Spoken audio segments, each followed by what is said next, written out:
There we go. Okay, we're live. So, Yeah. this is the last time we probably get to do this. So I'm just gonna do the thing we usually do, which is to hum the opening sequence. Do do do do do do do do do do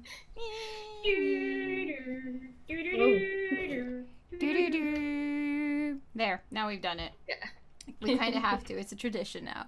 Yes. All right. So, welcome to the last episode of Game of Spoilers ever. It's the last ever. Season 8, episode. What is it? 6? Six. Yeah. Aired on Monday this week, and we're going to talk about it. And if you're in the chat and you want to talk about it too, feel free to post your comments. I can see that Cece has already responded by saying, "Coming soon!" Yes. I just finished dinner like 10 minutes ago, so I'm ready now. So, Sunima, do you want to just take it away, seeing as this is your concept? Sure. Yeah. As you said, this is going to be the last episode ever! We'll just have to wait and see if we can be bothered doing this with, the spin-offs that's coming at some point, but... Yeah. Or other shows. Or other shows, yeah, but it wouldn't be Game of Spoilers. No, it would be called something else. Something else. Spoilers. Yes. Yes. Anyway, this is the Game of Spoilers for the last episode. We have a lot of stuff to talk about, I guess. Yes. I believe the episode was called The Iron Throne.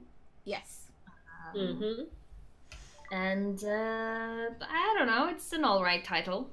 Didn't really give me much. No, I mean, it was the end game. We knew that this was what it was all about in the end, so it felt like a pretty on-the-nose title to me. I agree. It was on the nose, but, it could have been a bit more mysterious. It could have. I don't know. It could have. Oh, well. Oh, well. The first thing we see this episode is basically just Tyrion walking through the ruins of King's Landing, seeing all the devastation and shit Daenerys' dragon has, cost King's Landing. Yes. And also her armies, not just the dragon. You can see, Jon and Davos walking behind him, a few meters behind him. What do we think of this opening? Well, it's kind of a nice way to show us the aftermath of the last episode. Yes. This is what happened. This is how it looks like when everything is, done burning. Yeah, I think it's kind of very factful. I mean, I think that he who plays or acts as Tyrion is very good at showing his, emotions, the emotions he's going through while walking through this rubble after Daenerys. And you can see the entirety in his face, the regrets, the mistakes he's made and stuff like that. And I think it's very good played out. I think he has Varys' last words repeating in his head over and over and over again. This is like a big "I told you so." Oh yeah. And one thing that I've been wondering, really throughout the whole episode was, is it ash or is it snow? Oh, I think it's ashes. Definitely. All of it. You think? Because a lot of people say that it is snow, in fact. And also later when you see that the Red Keep is covered in it, the Red Keep is basically at the highest point. Where did all the ash come from? Well, I mean, the thing with ash is that when things burn, the ashes are blown with the wind and starts to fall afterwards. So to me, it would be natural for ash to fall all over because the keep burned too. I mean, most of the tallest spires of the keep were burned as well. But it could be snow because winter is still coming, most likely.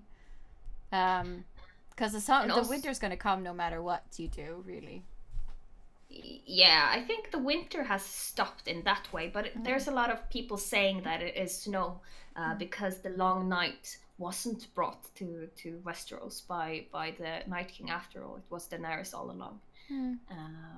And that's why it's still snowing, even though the Night King was defeated. So that's just an interesting detail. I was just wondering. I mean, it's a fun theory, but I don't think that Daenerys is the bringer of the long night. There's nothing supernatural about her beyond the fact that she's a Targaryen and can, control dragons. So I think the long night was the Night King marching on the realm of men, and that it's probably mostly ash falling in King's Landing. But that's just me. I don't know either, so I'm just asking. It's just a lot of theories out there about these things. No, I believe it's ash too, because when things burn, the ash rises because of the heat and stuff, and it rises, and when it cools off, it falls down again. Yeah.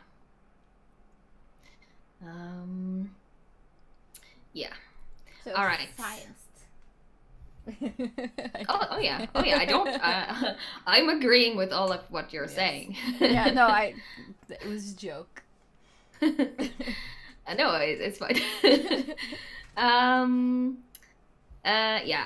But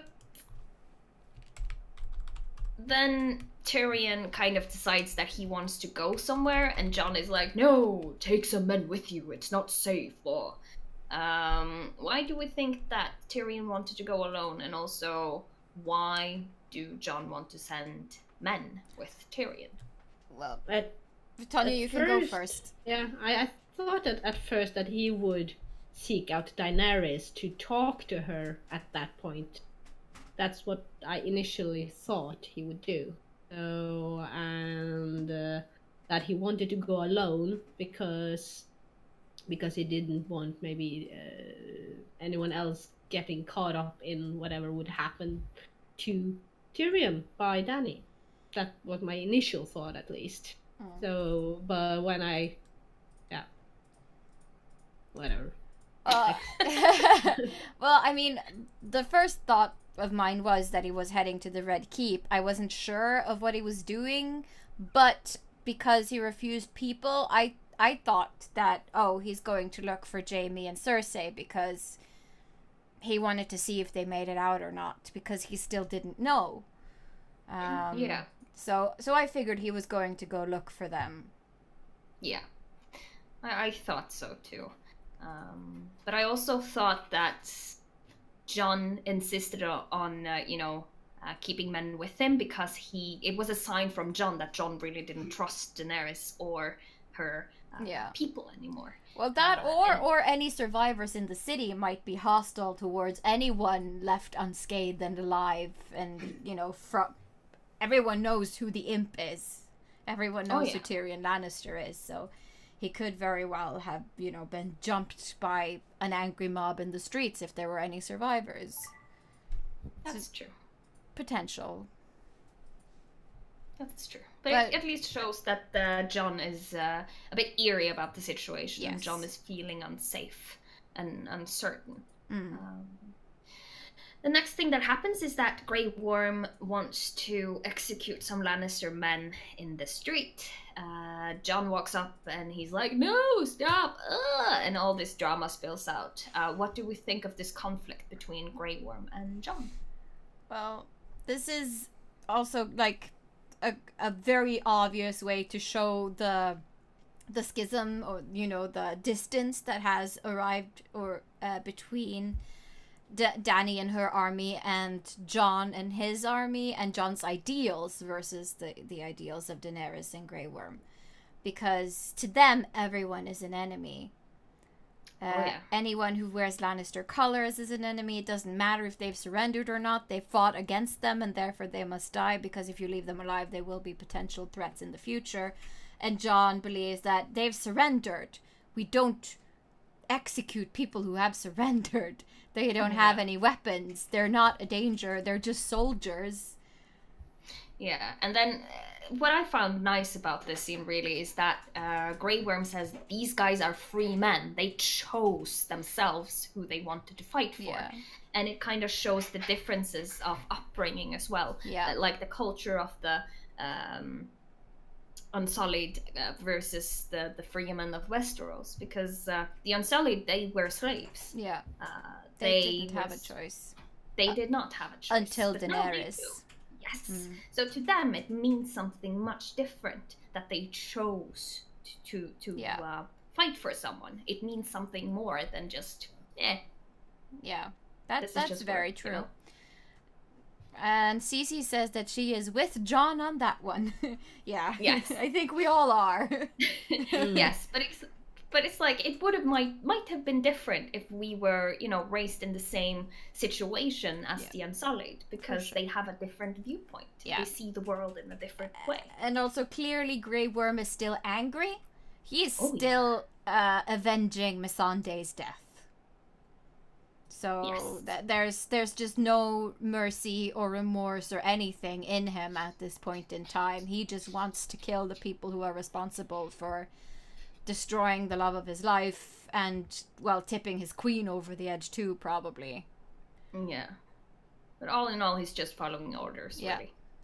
Kill everyone. Follow Cersei. Roar. Yeah. Yeah. The next thing we see is Tyrion walks through the Red Keep.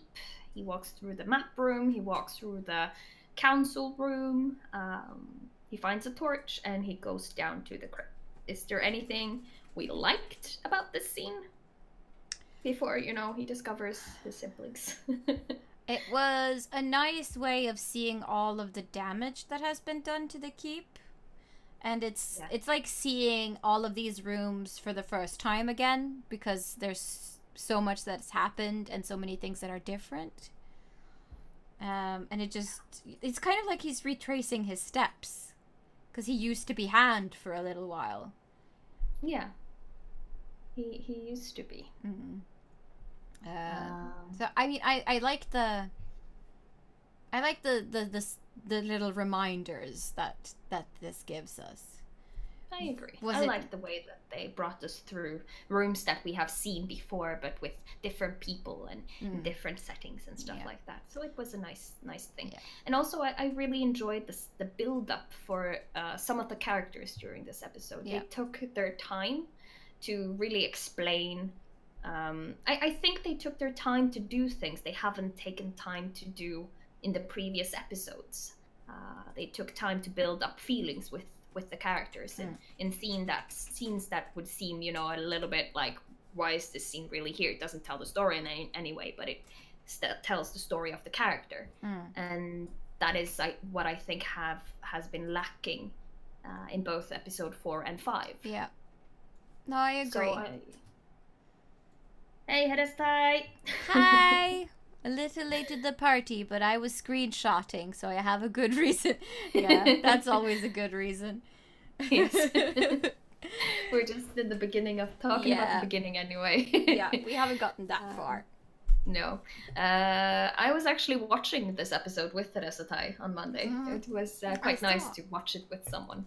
Yeah, because you get a whole different dynamic. You do. And but what do we think of this discovery of Jaime and Cersei, and when Tyrion finds them? Sad. It was really sad, because I mean, I watched it with Ola, and he was like, why is he so sad? Why is he so upset by finding them there? And we were discussing this, and I was like, he still loves them. They're the only family he's got left. And all throughout the seasons, even regardless of how cruel or kind Jaime or Cersei have been, he has always loved them and tried to protect them. And so for this to be the end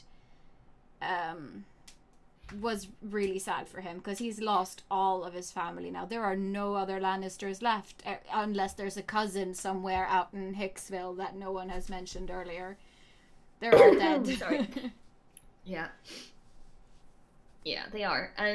But I think also we've seen Tyrion have feelings for his family all season, really. He's been trying so hard to get Cersei to come over on his side. He's trying so hard, his best. Like, if he didn't love them still, he wouldn't have bothered by doing all that. So I found this scene really nice, and I believed it. It was believable. He risked his own life. Yeah. Peter Dinklage did a really good job conveying Tyrion's emotions and just picking those stones and tossing them aside. It felt heartfelt. It did. And also, what I liked about the scene is that I liked that the way he found them. I think it was a great payoff from their death. Yes. But I still didn't like the way they executed their death. But I liked the way that it resulted. And that's kind of what... I talked a little bit about this with Resetai. She mentioned that there's a lot of the things that happens that is quite all right and quite okay. It's just that the way to the thing is a bit weird and wonky. Yeah. No, I completely agree with that. I didn't like the way they portrayed their death in the last episode, but I loved the way how it ended up aesthetically, and the emotional payoff of it at the end. Yes. But I hated the way it was done in the previous episode, character-wise, like the way the characters acted. Yeah. Yeah. But all in all, I loved the scene. It was good. It was emotional. It stirred my emotions. Yeah, it was a really, really nice scene with a good payoff, I think. Okay. The next thing that happens is that Jon is on his way up to the stairs of the Red Keep. We see Arya watching Jon from afar. The Dothraki is just riding around and being Dothraki, and Daenerys has her amazingly aesthetically pleasing dragon moment with the wings. It was so beautiful. Oh, it was so good. What do we think of the setup for this scene? Like, everything that I just said. Yeah, I think it was pretty tense. I mean, I could feel the tension of him walking amongst those celebrating Dothrakis up to Dany, and just, feel the tension like rising. Oh my god, is it going to be all right? I mean, what is he going to do? Like, really exciting. Is he going to come out of the ceremony alive? Yeah. The vibes I got from this whole setup was kind of with the red and the black fire and blood banner and all of her legions scattered on in front of her. She looked like a tiny blonde Hitler. Yes! That's basically what she did. She looked like a tiny blonde Hitler addressing her troops like, yes, let the Third Reich commence. I am going to cleanse the world of all of the evil, bad people. Like, it was terrifying, really, to watch. I mean, it was. She wanted to be the empress of the world, which was basically what Hitler wanted to. Well, he wanted to be an emperor, not an empress, but you... Yeah, no, but they did film it the same way as Hitler used to do his speeches. They filmed it exactly the same way that he would address his troops. Yeah. So it's not weird that you get that kind of vibes. I did the same thing. It was also kind of New Order in Star Wars, because they also have this whole dictatorship, the same kind of symbolism, same way of, the general addressing their troops and things like... It has that same kind of epic, but also ominous, foreboding, bad vibe. Yeah. Yeah, and one other thing that I know my boyfriend reacted to was, God damn, she's got still a lot of troops. Yeah, like, where did all those Dothraki come from? As Resetai says in the chat, they suddenly multiplied. There were like 5 of them left after the battle at Winterfell. Well, I never actually saw how many was left. No, but still, you could, you had like this clear image from the battle with the undead that they were very few, and when you see them down beneath the Red Keep, you're like, what the fuck? Where did they come from? I agree. Like, also, when they had the battle for King's Landing as well, it seemed like both the Dothraki, the Northmen, and the Unsullied were just in one cluster. They hadn't divided themselves up. It was as if there weren't enough for them to do their normal, like they had to mingle setup. to make the formations work. So it looked really weird. Yeah. So I was also like, hold on a minute. Did you do a boo-boo? Anyway, what do we think of Daenerys' speech, though, to her soldiers? Cray. Yeah, the Mad Queen was in full effect. Let's just say that. I can't remember half of the things she said, but I remembered being like, yeah, so this is how dictators talk, and you, my dear, you are a dictator. Yes. I know that the speech that she gives first to her blood riders, to the Dothraki, is the same speech that Khal Drogo gave her once when he told his people what he was gonna give Daenerys and his unborn child. And she said exactly the same as he once did. So that was a kind of fun throwback moment. Yeah. Sounds completely crazy, though. Yeah. It does. And she's gonna cleanse the world and blah blah blah, and it's kind of fun when you see Jon just standing behind there not understanding a word until she says the word for Westeros. That's clearly something Winterfell. That's clearly something he reacts to. So what do we think when Tyrion enters, and what do we think goes through Jon and Tyrion's head as they stand there listening to Daenerys?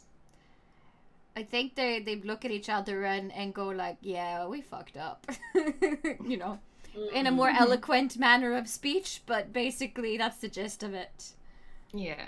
I think Jon understands what Dany is saying with her body language, even though he doesn't understand the words. Cece says that Emilia Clarke worked so much on that speech and watched speeches from dictators for it too. She wanted the feeling of it to be the most important, I think. Yeah. Makes sense. And Emilia Clarke did an amazing job. Yeah, she did. It was crazy. Yeah. I was thinking the almost entire episode until what happens later. The entire episode, I thought, Jon, come on, Jon, get a grip, come on, Jon. You know nothing. But he has always been like that. Yes, always. He is so slow. Yes. God damn it. He knows nothing. No, but what do we think about the way Tyrion gave up his job as the Hand for Daenerys? Oh, yes. Slow clap. It was so good. Yes. Powerful. I really love that he, when she was like, you betrayed me, and he was like, you burn a fucking city, kill children, Yeah. Like, find someone else to take over the world with. I quit. Yeah. Yeah.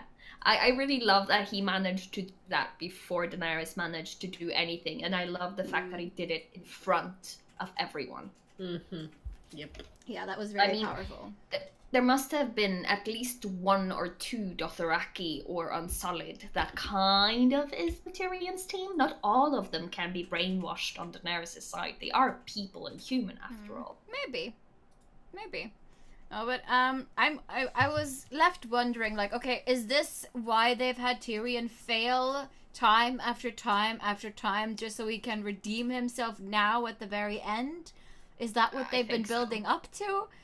That's what I've been waiting for, at least. So yeah, I mean, we've all been waiting for Tyrion to redeem himself somehow. Finally, he made the right choice.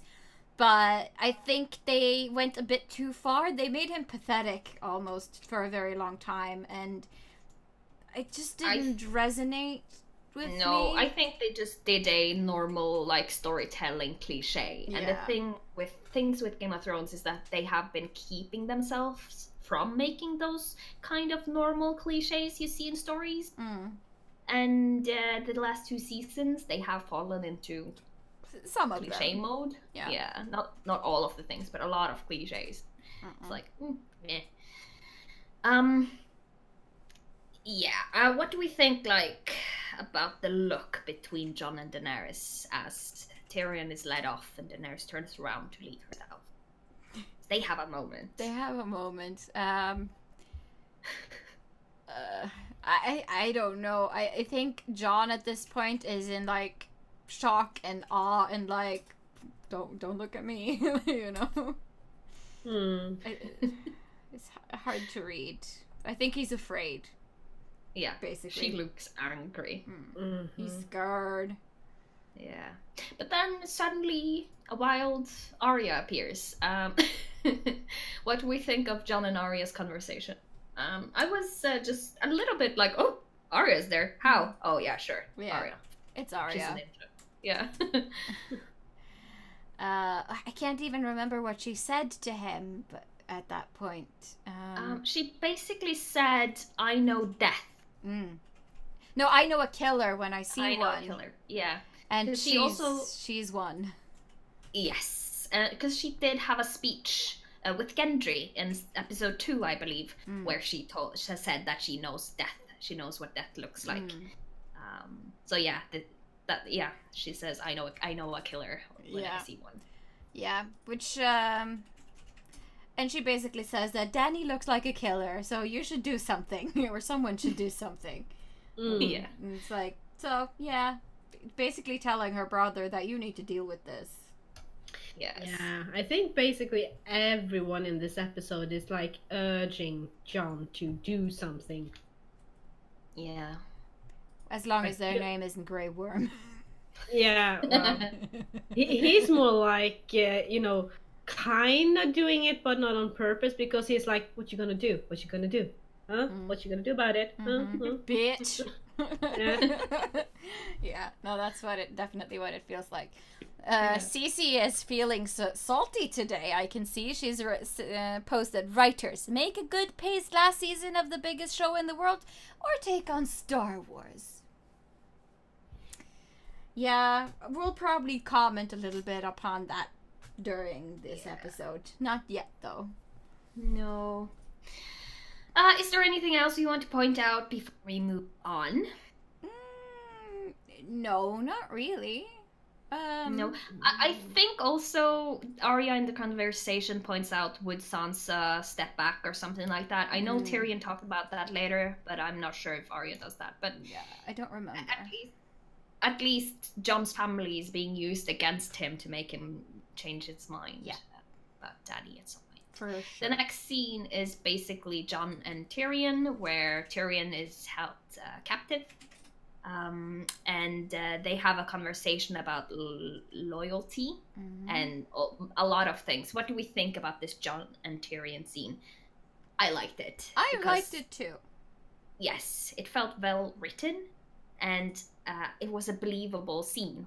And I don't believe we have had that many Jon Tyrion scenes. Not since season 1, because Jon and Tyrion talked a lot in season 1 when Jon asked, why do you read so much? And when Tyrion wanted to piss off the edge of the earth and all of that jazz. So it's kind of like taking us back to the first season, in that they had serious conversations back then about life or important choices, and now they're back there, but this is a bit bigger and more important than what they used to talk to before. Yeah. And I like the whole thing with love is the death of duty, or duty is the death of love thing. Yeah. That was a quotation from Maester A.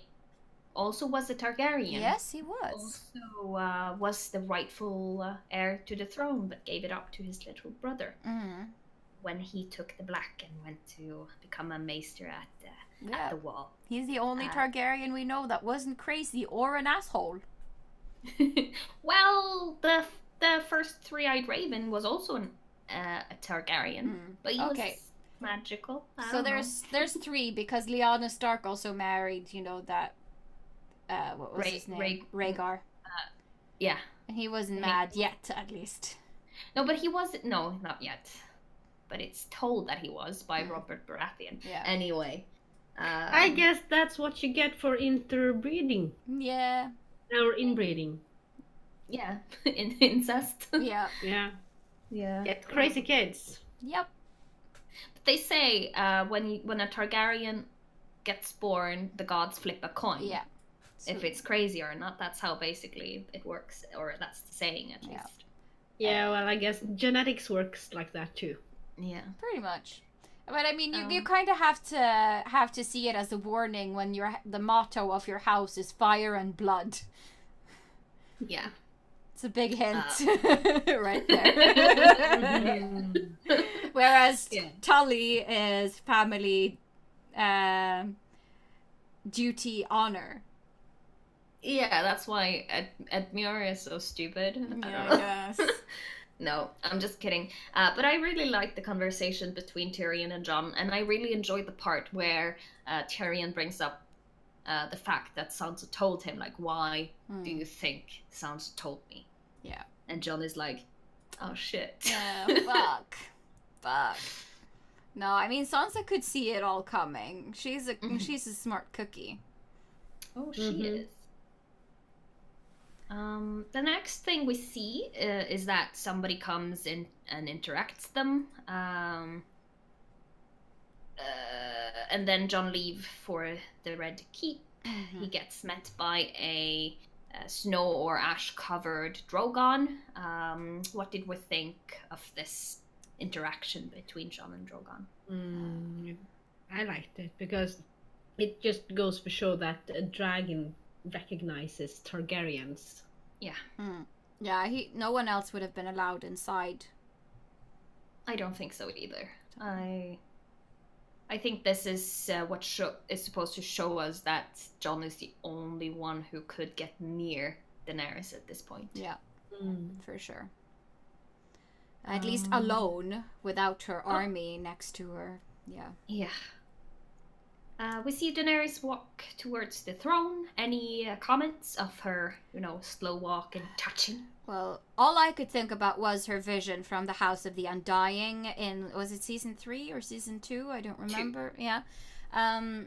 When she walked into the throne room that was, empty and broken, and it looked like it was snowing, but maybe it was ash.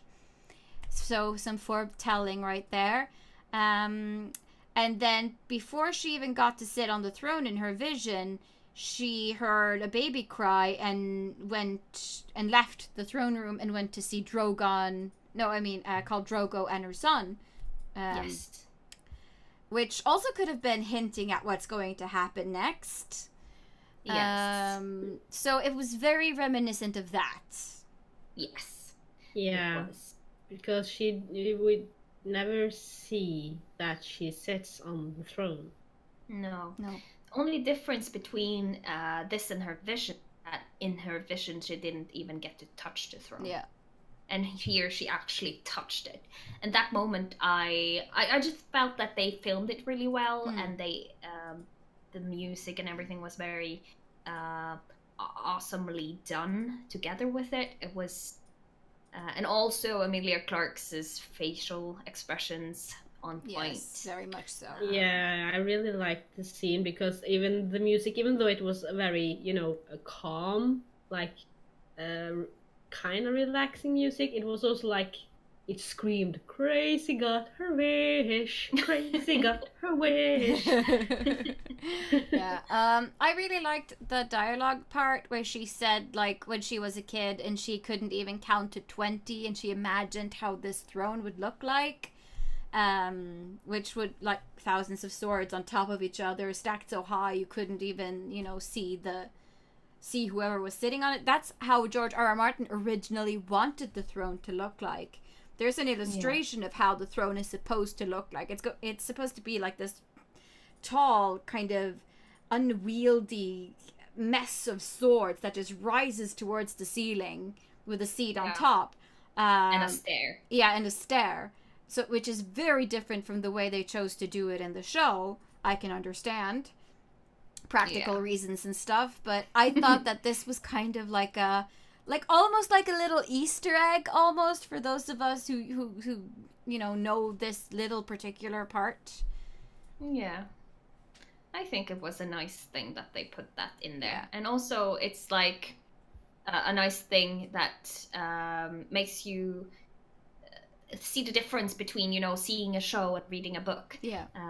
And it's like, you know, when you read something, you always imagine it to be this and that way. Yeah. And then it turns out, no, it's not. So it's just a nice Easter egg, like you said. Yeah. I also like the fact that when Daenerys turns around to look at Jon when he enters the room, she doesn't stop staring at the throne. Her entire body has turned around before her head and her eyes goes to meet his. And that's also a nice thing, like she won't let go of the throne. It takes a lot to her to stop staring at it. Yeah. But did you guys think that Jon entered to kill her? That was his aim? No. I don't think he had made up his mind just yet. I think he made up his mind when she said they don't get to choose. That's the moment when he decided, I can't live with that, and you have to die, and I have to be the one to kill you. Yeah, I definitely thought that when I wasn't entirely sure, but I after he kills her, then I knew that his turning point when she said that the others don't have a choice. Yeah. Duty is the death of love. Yeah, he had the duty to do it, and like Ned Stark taught all of his sons in the first season that if you're going to condemn someone to death, you do it yourself. Yes. So it's also kind of a nice, you know, tip of the hat to Ned Stark, I guess. Yeah. You shouldn't pay anyone else to do your dirty work. You need to stand up. You need to know what death is to be able to wield it to somebody else. So it was a nice thing, and I don't think it either. It had to be him. He had to take the consequences for what he did. And I don't think he wanted to. I could clearly see, like, the last kiss they had when he stabbed her in the gut. Like, there's always been talk about Emilia Clarke and Kit Harington not having chemistry. I have never, like, been on that boat, really. No, me neither. But when they had this kiss, it was like, that's a weird-looking kiss. And then you just heard, like, stab! And I was like, That's why. That's why it looked like he smells poop or something. Yeah. But I mean, I felt like it was well acted out by the both of them. Like, she was like very all into her vision of the future, and I know what's right and what's wrong, and you know what's right and what's wrong, and he was like, yeah, I know what's right and what's wrong, and I love you, but I can't support this, you know. No. So it was well done. I don't know, it was a beautifully made scene, and I liked the way the dialogue went to lead up to the fact that he killed her, but I also felt kind of cheated.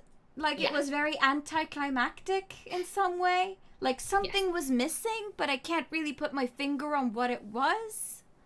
It happened so fast in the episode. It's like, it's a major moment. Yeah. And in classical storytelling, in any other TV series, this would have been, you know, the closing act of the episode. Yeah. It would have been a perfect moment where to put a cliffhanger and stuff like that. So I think our brains is kind of ruined by how TV series and shows and movies does things. So it felt like it came in a weird moment, but if we have been reading a book, it wouldn't have felt the same way. No, absolutely not. So I think it's just that it felt like it came too early. They didn't build it up enough, but at the same already? time... Yeah, it felt nice either way. Like, I liked that they didn't make a lot of drama and fuss about it. I liked that they didn't put in some unnecessary fighting. Yeah. What I did have a problem with about this whole scene thing and we'll probably get into it later, so I'm not going to talk a lot about it right now, is the aftermath of it. Because I was like, how the fuck are you going to explain your way out of this? How do the Unsullied not just kill you on sight after this? Like, yes. John, you are dead. That's your fate now. You're dead. Yes, I agree. But yes, we're gonna talk about that. Yes, we need to. Okay. But what about John? How did we feel about his reaction to his mom dying? Oh, poor baby. When he pushed Daenerys with his nose. I was like right back in The Lion King when Simba is like, Mufasa, Dad! Ah! Yes, it was so sad. Yeah. And I think they did a really good job with that. It looked really real as well. The dragon turned into a little cat, like, Mama. Yes, it was very sweet. I mean, it only shows how intelligent the dragons are in this universe, that they feel for someone and that they, actually, I mean, the intelligence is quite childlike. It's like, wake up, Mom, wake up, you're not dead, wake up. And when she doesn't wake up, of course, it realizes that his mom is dead. And I really liked the look of, rage on the dragon, like, you killed her. Oh, I want to do stuff to you. But instead of turning on John with his flame, it turned on the Iron Throne, and it actually reasons to the point that it knows that the throne is the cause of his mom's death. Yeah. Not John directly, even though John killed her, it was the throne that killed her. Yeah. Yeah, in the end, it was her obsession with the throne that killed her. I also think that this is another case where John being a Targaryen saved his fucking life. Because he's family, so the dragon wouldn't kill family. That kind of how it felt like to me, because if it had been anyone else, the dragon would have, melted his face off. And yeah, I think so too. I think the dragon would have taken anyone else down and the throne. But I also think that the dragon knows that it was the fight for the throne that killed his mom. And as Atai says, it was Simba and Mufasa all over again, and the Iron Throne is Scar. Yes. But also this has a lot of links and parallels to The Lord of the Rings, which George R. R. Martin has been heavily inspired by, which is nice because we all love Lord of the Rings anyway. Yeah. The throne is the ring. Yes. Did we think at any moment that John was in danger? I did. Yeah. When I heard the dragon screech from down there, I was like, oh my gosh, John, no. You have nowhere to go. You cannot really hide anywhere. Honestly, I kind of wish the dragon would have killed him. Or, like, something. I don't know. I like the way they did it. I like that the dragon didn't kill him, just melted the shit out of that throne, took Dany with him, and flew away. Yeah. I liked it. It was good. But this is also like the thing where people has this is why people think that Daenerys was the Long Night, or a symbol of the Long Night, because she brought the dragon, and her ruling all over Westeros would have been like being under like an iron fist or whatever. She would have been a tyrant, and she would have not really break the wheel. She would have made like 10,000 new ones. Yeah. I mean, if she did burn down the world, there really would have been a long night, because all of the ashes would have blocked out the sun, just like it did on Iceland during the volcano eruption. So that would have potentially been a long night. Yes. So that's also a reason why people think or theorize about it being Daenerys. But I know I am a supporter of Daenerys being, the evil that was supposed to come. But I talked about that, I think, earlier in another episode. It doesn't matter. But yeah, there's a lot of theories about around these things, and I'm really excited about seeing what the books actually. Yeah, me too. Ended up all being whenever they will be published. Yes, because let's face it, there are at least 2 or 3 more books in the line. 2. Wow. The next thing that we see, really, is Tyrion waking up in his cell. There are some guards coming in to get him. He looks a little baffled, and the camera is a bit, it's not focused. His face looks a bit slim. It looks like he hasn't been eating for a while, and his beard has grown a lot. These small details weren't really details I thought much about when it happened, but after a while in the scene, I was like, oh, time travel! Yes. What were our reactions when we saw all the Lords of Winterfell gathered in the dragon pit? I was like, okay, so it's been at least a month. Yes. Because in season 1, I just rewatched the first 3 seasons of season 1. Robert clearly states that he has been traveling for over a month to come see Ned Stark to make him Hand of the King. That means that it takes a month or more, depending on how many people you're traveling with, to get from Winterfell to King's Landing. That is a long fucking time. I think she meant 3 episodes of season 1. Yeah, 3 episodes of season 1. That's what I meant. 3 seasons of season 1, yes. Yes, I saw them all 3 times.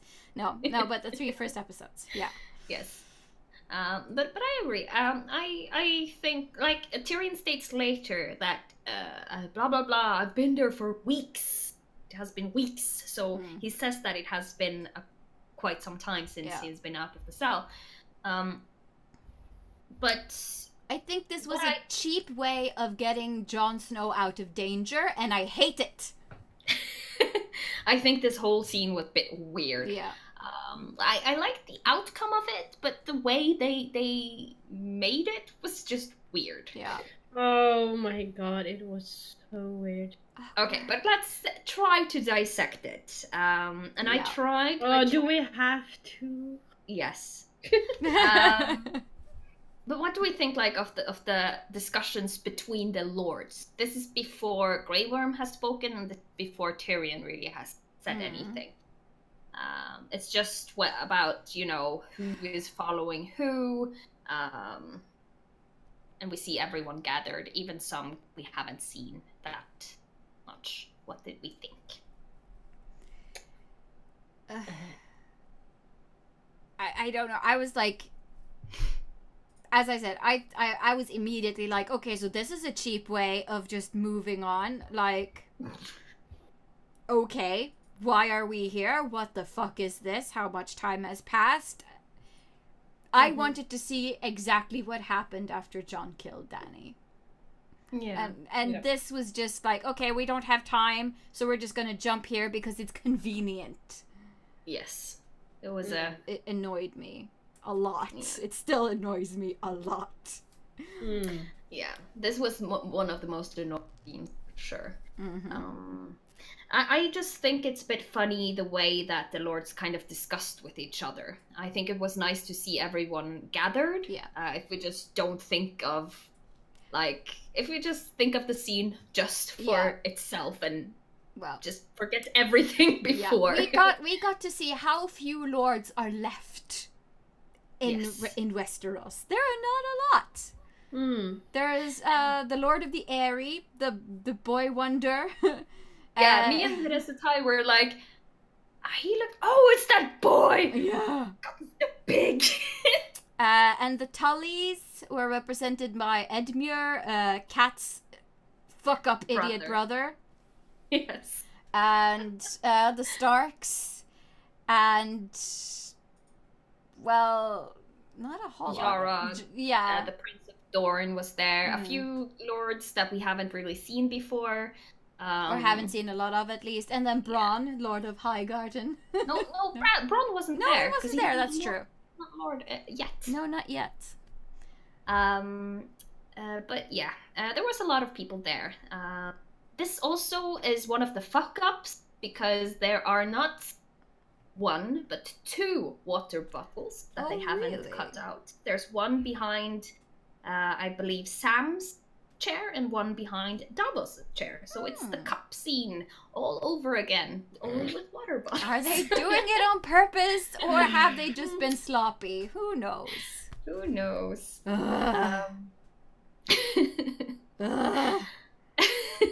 Okay. What do we think about Tyrion's speech, though? When they all decide that Bran is going to be king. Like, let's just talk about that mess. So, I guess Bran knew this all along, because he makes that smug fucking dumb remark, "Why do you think I came all this way?" And I mean, yeah, we said that if Bran is supposed to survive all of this and be so fucking special, he needs to have another, part to play in all of this. But really, Bran is the king of the 6 kingdoms. I understand that they would choose Bran to be king, but I don't understand the way the show decided to tell the story, because it doesn't make sense. No! But I believe that it will make sense in the books if he becomes king. Probably. The show hasn't explained it well enough at all to make sense. Yeah. Teresa Tai posted, "Grey Worm, where's Danny? John, Grey Worm, is that blood? John, Danny got her period and she and Drogon went to get tampons."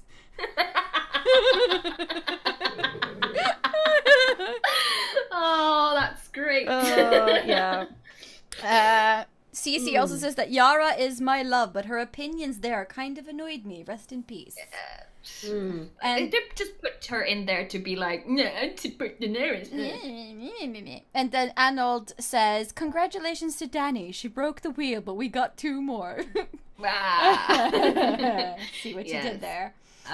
What do we think of Edmure, whatever his name is, speech, though, when he tried to become king himself? Well, comic relief is what that was. They were like, okay, so we need something funny to happen here, and Edmure is an idiot, so he needs to act like an idiot. Yeah, but still, why put in comedy?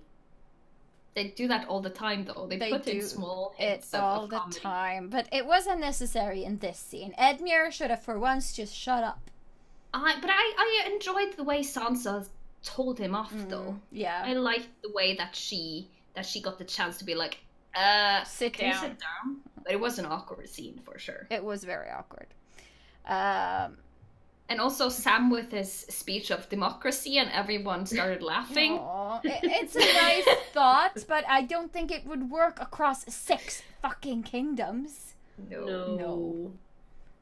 And also when he just started off that, I was like, no, please, no, don't end it with this, like a happy-go-lucky ending. No, come on. No. I don't know. I mean, I did not see it coming that Bran would be Bran the Broken, ruler of the 6 kingdoms, blah, blah, blah, blah, blah. So they got me there. That's nice. I like to be surprised. But part of me is still like, really? Really? This what we went through 8 seasons of this for? And I don't get it. Why didn't Sansa volunteer?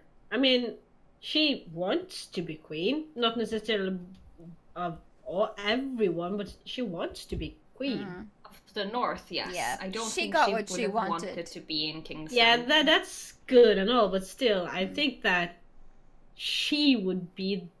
I mean, since, John is in prison for, whatever, I mean, to me, at least, Sansa would be the logical choice here. Yeah, but the thing with Sansa is that she's very cold and calculating. And... Yeah, well, yeah, but she still cares for the people. Well, at least her people. The King's Landing and the people of the South have been nothing but cruel to her. And as that's her experience. Like, King's Landing is only traumatic for her. That was there her father died. It was there she was abused by Joffrey. I mean, she almost got raped in the streets. So I don't think she wants King's Landing or to rule the Yeah, Seven but Kingdoms at all. I think she's perfectly happy with having the North because that's her people, her home, and there always needs to be a Stark in Winterfell. And if she didn't do it, then the choice would either be Bran or Arya, and Bran has consistently been saying, "I'm not a Stark anymore. I don't want it. I don't want Winterfell." So she didn't really have much choice. She was going to be the next ruler of Winterfell, whether she liked it or not. And she's been working on freeing and the whole season. She's been working with Dany, trying to get Dany on her side, and Dany budge. And Sansa wouldn't budge, and this is one of the reasons why Dany and Sansa didn't work out. And like, Bran is probably going to be a great king and all. It's just, at least he sees the big picture, and he doesn't think of himself necessarily all the time. So but you have, and also there's a I don't know, Easter egg with Bran the Builder, who built the wall. Yeah. And that was also to protect the realms of men. So I think it makes sense that Bran the Broken, because now everything is broken and he has to become Bran the Builder again because he's going to build up now the Six Kingdoms and build up King's Landing. Yeah. So it's kind of history repeating itself. It is. So for me, it makes sense, at least. Yeah. It's just that I don't think the show has done a good job of explaining why it would make sense. No. And why Tyrion would think of Bran as the obvious choice after all of this. Like, I think probably most people thought that he would suggest Jon to be the new king, but everyone knows that Jon doesn't want to be king, and also Jon killed the queen.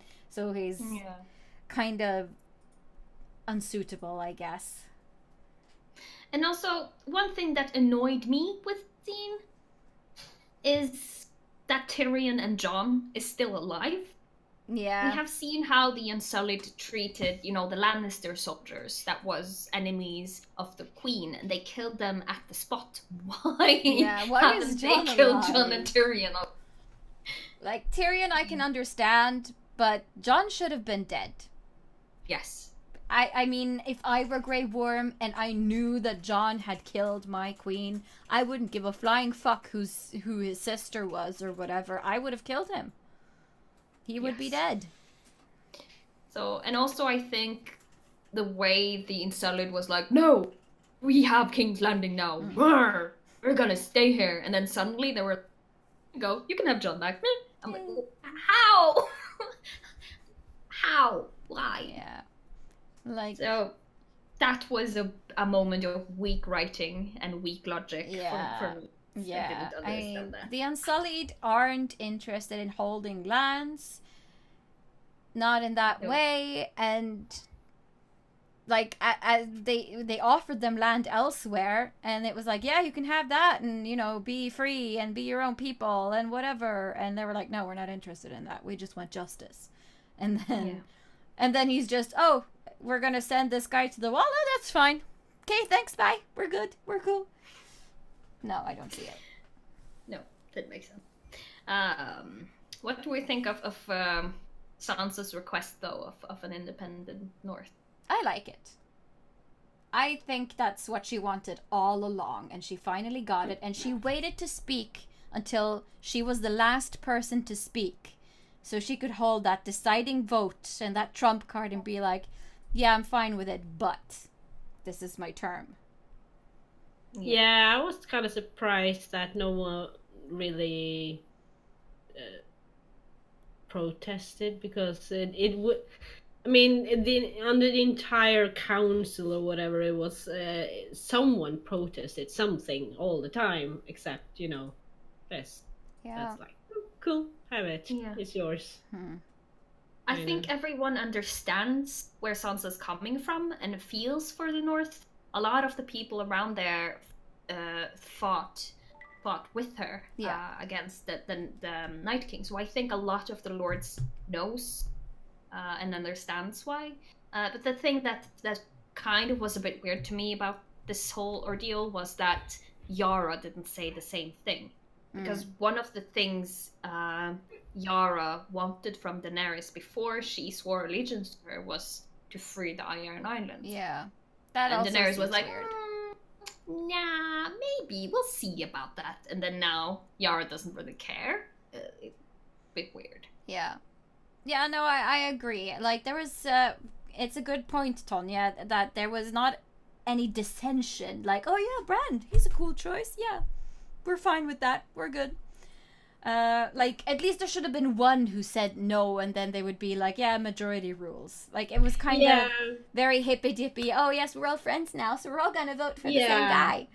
I mean, it was kind of weird too, because like, for instance, Yara, like, oh no, Jon should die because he's a traitor. But Sansa Stark is cool, Bran Stark is cool, the other Starks are cool. Mm-hmm. I would picture, especially since she seems kind of bound to her principle of the swearing allegiance to Dany, and that Jon is a bad guy, that she would also maybe be more biased against the Starks because he's a Stark or part Stark. Yeah, it seems weird. Arnold also says, doesn't Dorne also want to be independent too? Yeah, they kind of do. So that's a good point right there. But I think the new Prince of Dorne was peacefully inclined towards Daenerys. Yes. Originally, and he sees that he has no support in this new in this gathering, so maybe he just did it for political reasons. It's like, okay, yeah, I don't have any support here, so I'm just gonna say yeah. And I also really enjoyed when they had around where they said to Bran to become king. When that guy from the Eyrie, that boy who's now a bigger boy, when he was just looking around like, yeah, it's like, what am I gonna do? Let's be serious here. Also, CC says that Sophia is wondering what your guys' favorite characters are. And to me, it's always been Arya and Sansa. Those are my two favorites. I've been Team Stark since season 1, or since I read the books, really. Yeah, Team Stark. Yep. I think Arya and Tyrion. I've always liked Tyrion. Yeah, he's on my list too. Like, my top 3 are Sansa, Arya, and Tyrion. I hated Sansa in the beginning, but she has such a great character arc. Like, she's had such an amazing story and involvement. So yeah, she's definitely one of my faves. I also like Cersei a lot. Actually, but that's just because it's a interesting character. Yeah, I mean, villains are always interesting. Yeah. I kind of like Dany too, and that's because she played her part so well. Yeah. I mean, at first she's like this. You really get to feel for her because she's an innocent girl being mistreated by her big brother. And then she's being mistreated by Khal Drogo. She's able to turn around her fate, being on equal terms with Drogo, and then she really steps up her game and becomes this leader of lots of people, and she gets her dragons, which is just cool by itself. And she really steps up her game all the time, and then all to the end you go like, oh, go Dany, cheer Dany, and right at the end you're like, oh fuck, she's evil. Yeah, it's just like the movie The Wave, that you see that you're forced to see that movie in schools. I think we've seen that like a lot of times, when you think cheer for something that's good and nice, and it turns out to become the most evil thing ever. No, yeah, and but the thing is, I mean, I like Daenerys too. Yeah. In the books, like the whole thing when she steps into the flames and it just eats off all her clothes and her hair, and she's left with baby dragons and stuff, because she has no hair originally after she steps into the fire. You can't help but you can't help but cheer for her because she has all of these good intentions and high lofty ideals, and she wants to make a better world and whatever. But she, all the way through, she's had these little warning signs telling us that she's a bit of a sociopath. I mean, she melted a pot of gold over her brother's head in season 1. And that was strictly called Rogo. Yeah, but she just, she watched it. Yeah. She made it happen. She was like, and she he wasn't the dragon. Dragons aren't hurt by fire.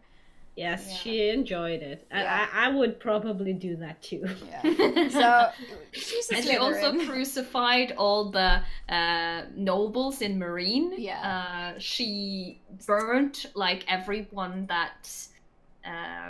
She has done a lot of horrible things. Yeah, and she has done that, and every time she's done that, I've been like, ew, a little bit overboard, but I still rooted for her. Yeah, because she did it for the right reasons. Yeah, she did it to evil people. Mm. Mm-hmm. And that's one of the reasons why Dany is very fascinating. But and she's had like one of the most interesting like wardrobes throughout the season, or throughout the seasons, and it's changed so much from the beginning up until the end.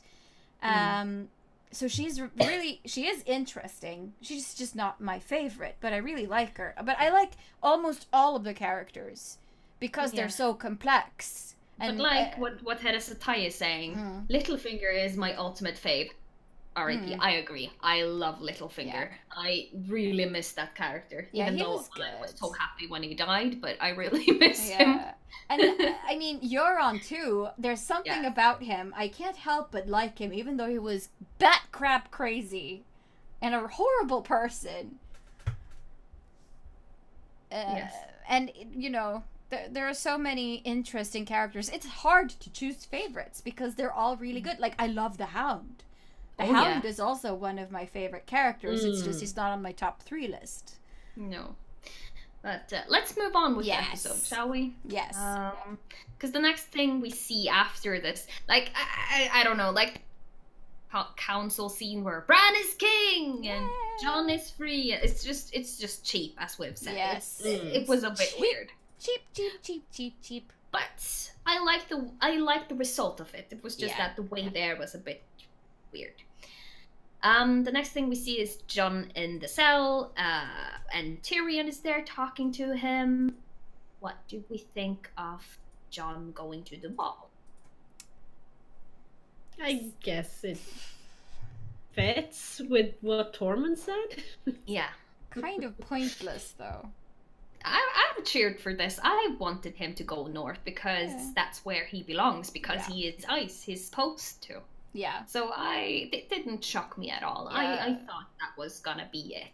Yeah, I mean, he got off easy, basically. Like, you're off the hook and you get to go home, technically. Yeah, I get he really got, a good deal. I mean, because seeing how he has reacted to killing Dany tells me that he wouldn't want to take another lover because he killed the love of his life. Yeah, it was kind of the same with I'm thinking. Well. Yeah. It could be. Or maybe, once he finally goes north, maybe he can find a new girl who's been kissed by fire, Who knows? Who knows? At least it will be less complicated than falling in love with the ruler of the 6 kingdoms. Mm-hmm. Yeah, and I guess that, Grey Worm wouldn't be there to check up on him. So yeah, it's a nice symbolism. He gets to go back to where he originally belongs. Yeah. We have another question. Sophia asks what you think the Wall is for now. Symbolism? Yeah. Probably like keeping the wildlings at bay isn't exactly something that's going to be a thing anymore. No, I think it's gonna be there just for symbolism, as for like the people who's gonna be in the Night's Watch, because I think the Night's Watch is still gonna be an option for people who has committed crimes to take it black instead of, you know, going to prison or stuff like that. So I think they're still gonna send people up there. Yeah. Arnold says that maybe Jon becomes king beyond the wall. Yeah, I got that feeling as well later. Yeah, a lot of people are angry about Jon going to the wall. Yeah. So, do we understand why? I mean, a lot of people probably wanted Jon to become the king and, you know, assume the throne in King's Landing and everything, which, I mean, I think people wanted him to be the savior of Westeros, and that they are disappointed that that didn't happen. But to be honest, that's what the show is about. It's about subverting expectations. And I love the show for that. Yeah. I love that there's no clear hero. Yeah, and I think that, I mean, he would not be able to take the throne because he's basically now the queen killer. Yeah, he pretty much is. And he has fulfilled basically the Azor Ahai yeah, killed the love of his life. Yeah. The Lightbringer, the prince who was promised. So everything fits with the prophecy now, though. Yeah, it does. It really does. Yeah, on a hair. Yeah. The next thing we see, or do we want to read more chat? Because I see, and Sufford says the fact that people are talking about it shows it was a good finish. I agree. I think if Game of Thrones sucked so much, nobody would have really talked about it. Oh my god, the two last comments from Arnold. The wall is representing the Game of Thrones show. Strongly built, but has a giant hole in it. Yes. Yeah. I think maybe all the people who get sent to the wall is gonna be there to repair it, because that's gonna take ages. Yeah. And I mean, if the problem with the wall is that when it was, the way it was built must have been by the help of magic, or there would have to be, because the wall is so tall that all of the ice would, the weight of the ice would create so much heat just because of the weight, that the bottom of the wall would melt, so it wouldn't be able to keep itself up, so it would have to have some kind of support beam system made out of wood or stone or something that would distribute the weight, or it's magic. Yeah, but the thing is, Bran the Builder, he had help of magic. Yeah. He had help of both magic and, because he had the children of him. Yeah. So it was magical. Yeah. So it's good luck with rebuilding it out of ice. They might have to do it with rocks or something instead. Planks. Yeah. Yeah. The next thing we see, though, is Jon leaving Red Keep towards the docks. We see the Dothraki and the Unsullied getting ready to leave too. Grey Worm is eyeing Jon like, if trash. What do we think about where the Unsullied? Well, this is just basically showing that even though Grey Worm and the Unsullied don't have Daenerys to lead them anymore, they've created a mission for themselves. Like, he's keeping his promise to Missandei. He's going to Noth to protect her people from slavers, so that this never happens to her people again. Yeah. Which I think is nice. It gives Grey Worm some purpose and gives him like a nice, like, tied off storyline. We're done. You can leave now, kind of thing. And we actually talked about this being thing that could happen when we had our Game of Spoilers episode 2 for this, after Missandei and Grey Worm had their conversation, because it was since they talked about it, it was like something is, it cannot end like that, because this is not a happy ending show. No. But I think that was a nice solution. But I still thought that the reason why, I just think they would have left already a long time ago. if this was the plan all along. They wouldn't have waited for months for... No. Arnold says that, like I said, I hope Grey Worm gets murdered by butterflies. Okay. Why? Well, he was acting like a dick at the end, regardless of whether or not he had one. He was. What do you think of the goodbyes when Sansa asked Jon to forgive her? I don't know. I mean, it seemed like she meant it. Like, she was sad to see him go. But ultimately, I didn't feel like she had anything to feel sorry about. Well, the whole thing where she kind of set up everything to happen, though. That's true. It shows out that it was a calculated move from Sansa, and she did it well knowingly. What it would lead to. Spill the bean and lead to, yeah. That's very true. No, I agree with you.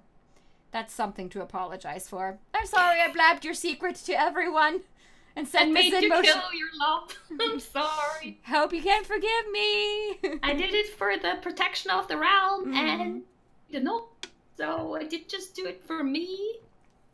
I'm becoming queen now. No, but I don't think Sansa did it for self. No, I think she did it because she wanted to protect her. I think so too.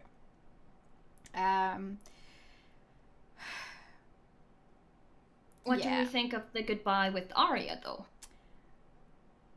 It makes sense for her to want to travel. I mean, it's a nice thing, but it ultimately didn't really mean much to me, except, like, if this were any other show, I would say, like, oh, Arya gets her own spin-off.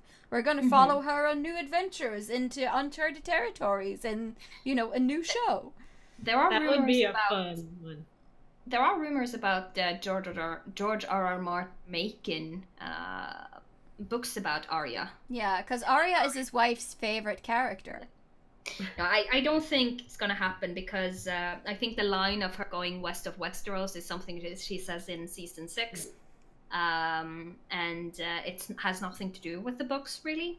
And but I think it's a nice thing that she's going to fulfill what she initially wanted, because she's talked about it before. And I've heard this as a theory. So I was talking about, I think, Rin and Rick on Sunday when we all met, about Arya going west of Westeros. That being a thing. So I'm just happy that theory paid off, But you never know if a fan theory is a fan someone who's actually been spoiled, or Yeah. Heresitai says Arya the Explorer. Arnold says Arya discovers America, and it's like, oh, good, more drama. What about the goodbye with Bran, though? What did he say? It was really quick and easy. Yeah. I think it was just like Bran being Bran. Yeah, kind of like, I knew this was going to happen. Yeah. It's all good now. Kind of. Yeah. It was kind of like, Yeah. I didn't care at that moment. No. I was like, get it over with. Like, okay, whatever. Yeah. But what I did like, though, is that in the episode where Bran tells, or when Jon tells Sansa, Bran, and Arya about his heritage, Bran says to Jon, it's your choice if he wants to tell them or not. So it kind of shows that he knew all along where this was going, and it kind of foreshadowed what's going to happen in the end. All in all, it was Jon's choice if he wanted to kill Daenerys or not. Yeah. And Jon decided right there and then when he told Sansa his destiny. So Yeah, he did. I don't think Bran could have predicted that, though. Yeah, Bran to Jon, you did what I need you to do. Yes. So Bran can become king. Yeah. He's so smug. He's like been there. I know exactly what I have to. King. He's so annoying. I wanna cry. The next thing, though, that happens after everyone has said goodbye is Brienne of Tarth looking through the Kingsguard book. I loved this. Yes, but what that tells us is that Brienne is now the captain of the Kingsguard, Yes. because it's only the captain who's supposed to write in that book. Exactly. Which is kind of a nice thing. And all the things that she writes about Jaime, so beautiful and nice. And it kind of paid off that Jaime and Brienne romance. Yeah. Although the romance still didn't have to happen for her to do that. So in my mind, that didn't really happen. No. I mean, I just love that the last sentence was he died protecting his queen. Yes. I know. It was very sweet, and I really... my heart felt for her when she wrote that line. Because you could see that when she wrote the line, I mean, I could see that when she wrote that line, it was like a stab in the heart. Yeah. It was quite nice, but I also think it's nice that the last thing she remembered of him was all the nice things, even though the last things he actually said to her was all the bad things he was and all the bad things he had done. He tried to make her hate him because he's not a good person, but also she still saw through all that. Also, I have to say thank you, Heresetai, because I was thinking the same thing. She says, can't believe she forgot that ink has to dry. I was sitting there like, no, don't turn the page, it's still wet, don't do that. Don't touch it with your hand. Gonna smudge. Like, throw some sand on that bitch or something, make it dry. My boyfriend was like, must suck being the one have to write in that book, because you can't erase anything. No. The next thing that happens really is Tyrion in the small council room. He is arranging the chairs. What did we think about that? I was nervous. Like, I want everything to be perfect. And I also think it's kind of the way they used to do Game of Thrones, you know, with just character development and not only things that happens all the time. It's one of those things that just makes you feel whatever the character is feeling. Yeah, and I also think that maybe one of the reasons he's like so meticulous in placing those damn chairs is like, to us it seems pointless, really, but I think he's doing it because he doesn't want to make any more mistakes. Everything has to be perfect this time.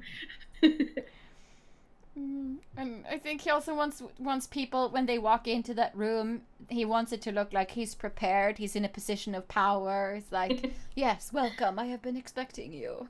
You know? You can see that when he hears the door goes up. Oh! Yeah. Ready. Arnold B. Pop. Brienne writes, Jaime is a bastard that broke my heart and fuck his sister. Where's Kingsguard? Dear diary.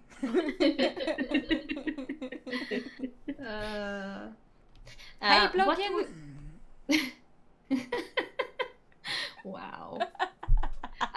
But what do we think of the people who is in the small council, though? Because there's only 3 people comes in for to be Bran and Brienne. I think it's hilarious that Bran is the keeper of the treasury. Why isn't he, captain of war or whatever? Why is he master of coin? Well, because he loves money. And he also is the Lord of Highgarden, and Highgarden has a lot of money and resources. So I guess that's why. I think so too. He doesn't want to fight anymore. I think he's over with that life. Like, yeah, you guys can do that. Yeah. Yeah, when I first saw him, I was like, why? Why would anyone in their right mind have him on their council? Why? It's because he's Lord of Highgarden now. Yeah. And he's honest. He's always honest, like, about what he thinks. Heresetai says the master of grammar. I think that was a bit funny because Davos didn't even know how to read. Yeah. And it was kind of a throwback to Shireen when she taught him how to read, and it shows that he's been studying and becoming better. Yeah. And I think Davos also is a good choice for the small council. Yeah. I like him, and I liked the witty repartee between the characters. Maybe they took it a little bit too far. Like, they could have ended it after a couple of jokes, and they're like, okay, let's get serious. I feel sorry for Tyrion having to deal with those. Yes. I think ships take precedence over brothels. Yes. I love Davos too, Cece. I'm sorry for taking your remark from... but what about when we see Bran enter, and we see Bran comes in with Brienne and everyone. Me and Terestai were squeeing in the sofa when we saw, Brienne in her Kingsguard uniform, and we were like, ah! And the same with Podrick, yes. When we hear Brienne say, Sir Podrick, it's like, ah! He made it through. So nice and precious. Oh, yes. Yeah, and I really like Samuel in his robe. Yes. He's a maester, finally. That's where it was always supposed to be. What did we think of him bringing the book of the book of the thing with him? Yeah, the Song of Ice and Fire. Well, you kind of predicted it earlier in one of our Game of Spoilers. Like, what if this is all just something that's written by Samuel? That he didn't write it, but... No, but it's the Archmaester writes a book. He's writing, it was in season 6, he's writing that happened after the death of King Robert I or something like that. And Sam says, I would have called it something poetic. Mm-hmm. So it was already a foreshadowing that season that was going to happen. Yeah. So there we got that payback, though. Yeah, so that was nice. And I kind of felt sorry for Tyrion that he wasn't mentioned in it. It's like, why wouldn't he be? He's played a major role in all of this. Like, yes. He's been hand to like 3 different rulers. I think it's just to show that the people in the Archmaesters are, they have a different view on what is important and what's not, Yeah. I thought it was fun. But also I want to point out Bran's costume, because it was beautiful. It's like I want to cosplay Bran just because he had such a nice, raven symbols, and it was just a very nice costume. I didn't really pay that much attention to his costume, but now that you mention it, I'm going to have to check it again. You have to. It was really, really nice. Yeah, cosplay Bran. I'm not cosplaying Bran. No, you have to build or buy or borrow a wheelchair to do that. No, I'm gonna walk because he can walk when he wargs. So I'm gonna be Bran warging. Yeah. Let's see. Teresa Toy says, it honestly looked like Bran actually enjoyed himself, that he was amused. It was nice to see. Yeah, I agree. Yeah. It was nice to see some emotion on his face again. Especially when he was like, I'm gonna go find... It was kind of nice. Yeah. What do we think of their lacking of the Master of Whisperers, the Master of Law, and the Master of War? I don't know. Let's see. Where does it say? Whisper, Law, and War. Maybe that those are being held off to the rest of the Stark family. Like Arya being the Whispers, and Master of Law might be Sansa, maybe, and Warjaw. Maybe. I think because Master of War didn't used to be a position that was set in by Cersei. So I don't think they're gonna have a Master of War. They might not. No. And also, as it's mentioned in the chat, most of the royals are dead and the armies are decimated. So it's going to be hard to find at least a Master of War. And well, I mean, all of the learned people are also, a lot of them are dead. You don't have a lot of people to choose from yet. So that it may have to be filled with other characters, or maybe they're never going to fill those positions. Maybe they're going to keep them out of there because this is a new start for the kingdom. No more Masters of Whispers or warfare. I think they will need a Master of... But to be honest, they won't need a Master of Whispers because nobody can outdo Bran anyway. Yeah, exactly. He knows everything. They don't need they don't need that position filled by anyone else. So I don't think they need at least the war one. I think they're gonna put that out. Yeah. But do we think that Bran will find Drogon though? Maybe. I think it was a hint in him going to try and warg a dragon, because that's the question everyone has been asking a long time. Yeah. So I think that was a nice just thing put in there just for us who would love to see Bran warg a dragon. Yeah, maybe he finally gets to do that and gets to fly properly. Not just fan fiction, dudes. Fan fiction. What do we think of Ser Podrick? I loved him. Yes! I'm so happy. This is what he wanted all along.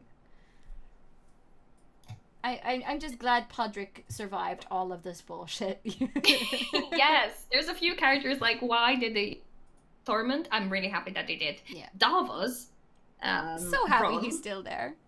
And Podrick. Those 4 characters are characters I don't even... is going to be mentioned in the books that much. Yeah, no, probably not. They're No. fan favorites that will probably have a minor part to play in the books. Yes. And also, what do we think of their discussion around the table? We talked a lot about them joking a lot. Yeah. But we never got to hear Tyrion finish the joke about the donkey and the honeycomb that he brought into a brothel.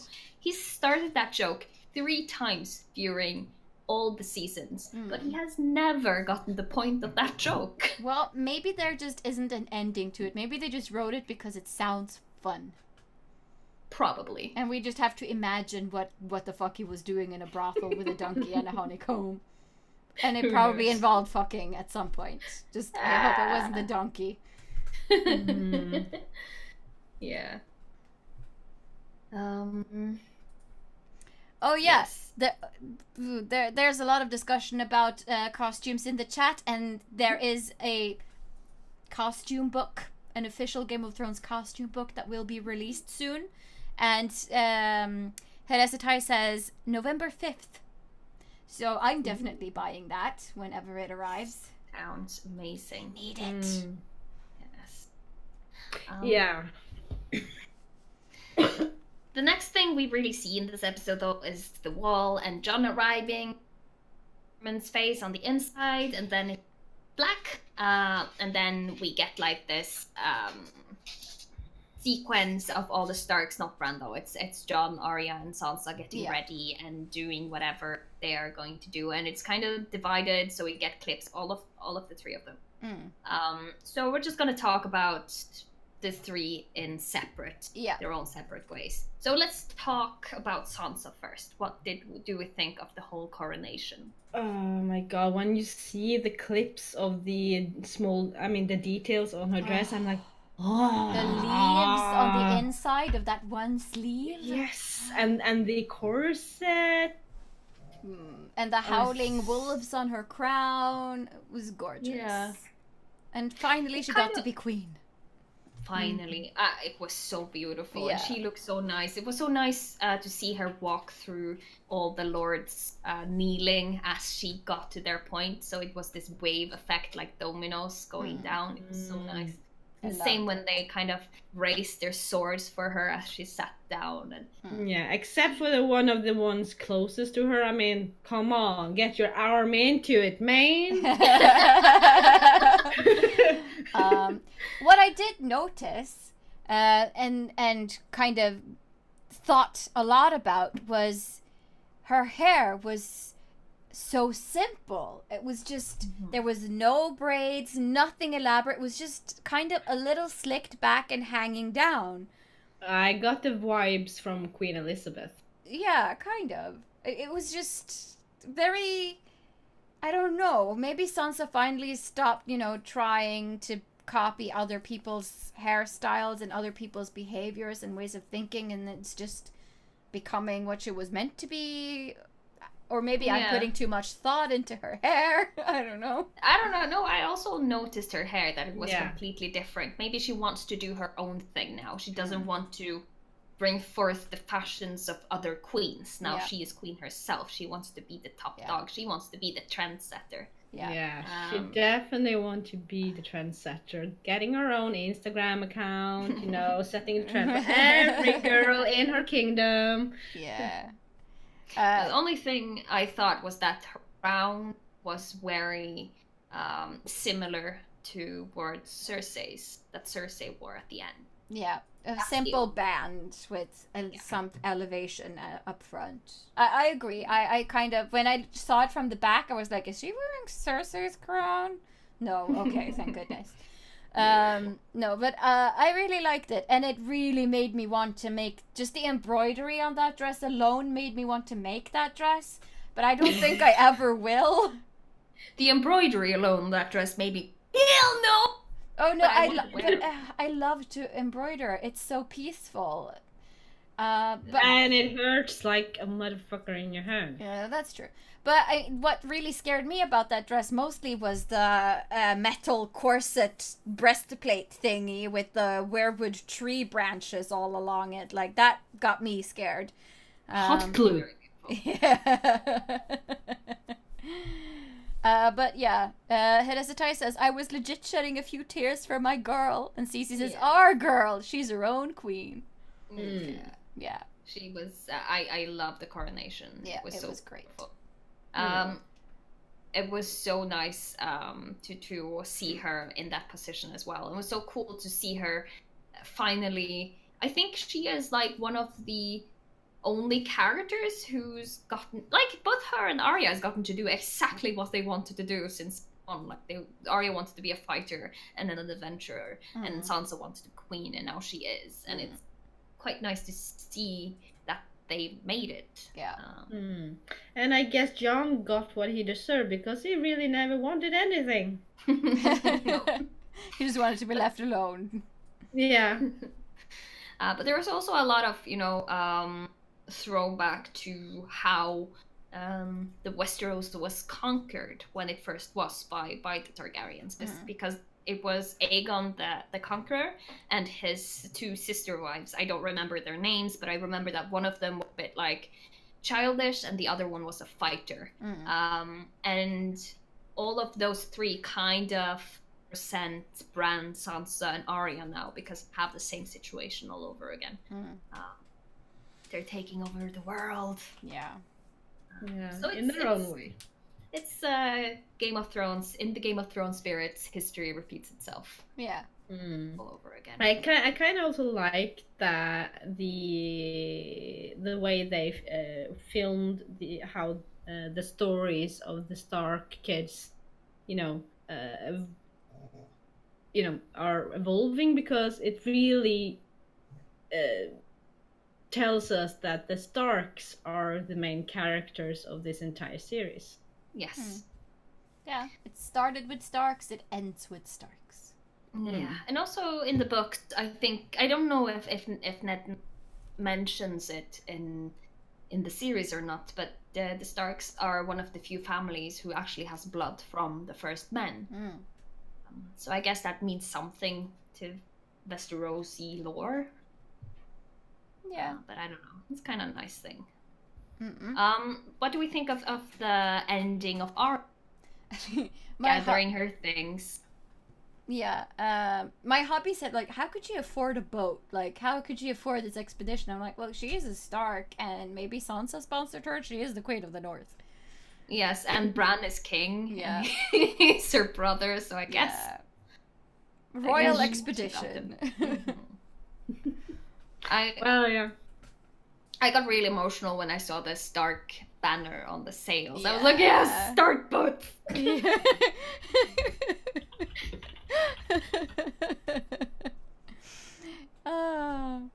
Hello, welcome.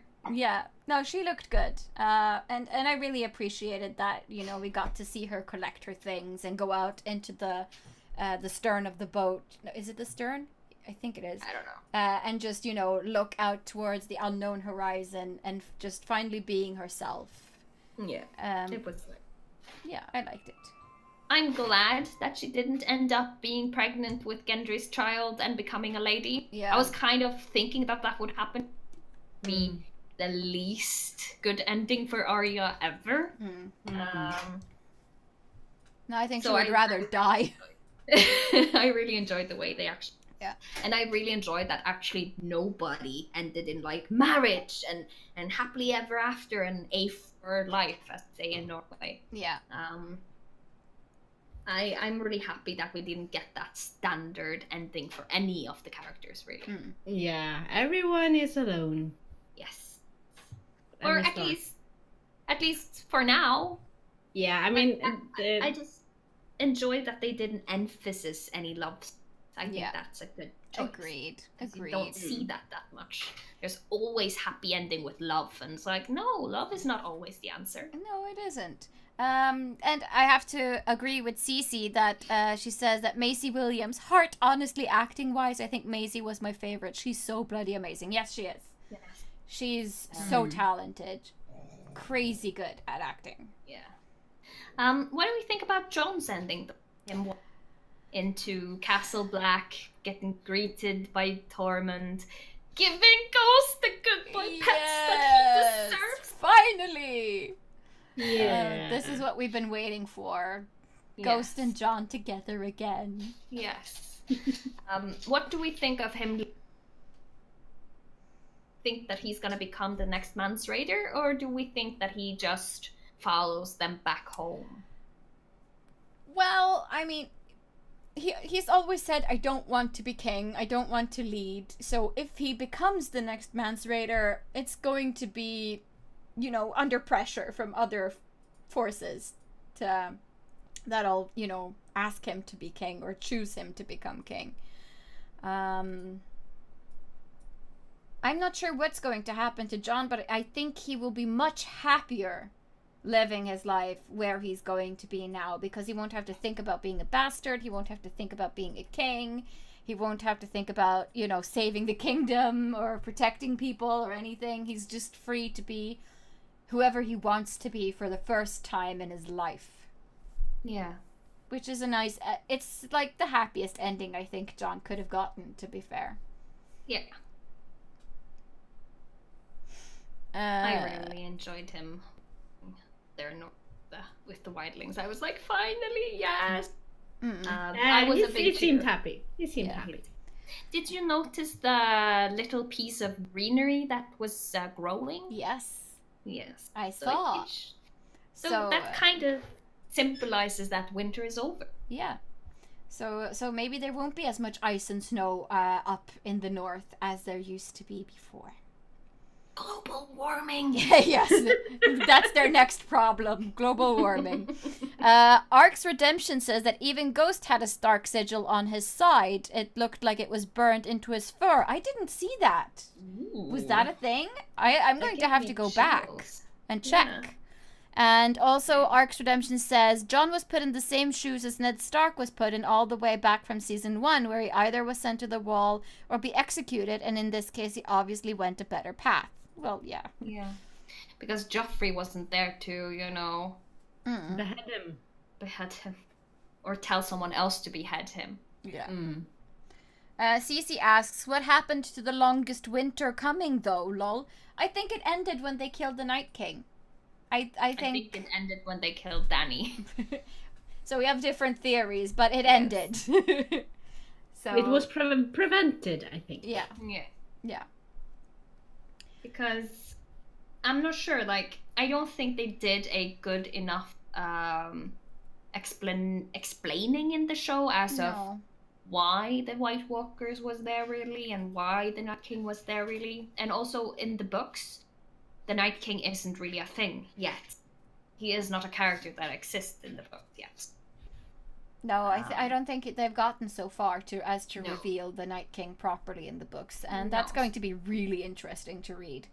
But it's not sure. It's not the sure thing that he actually will be a character at all. Might not be.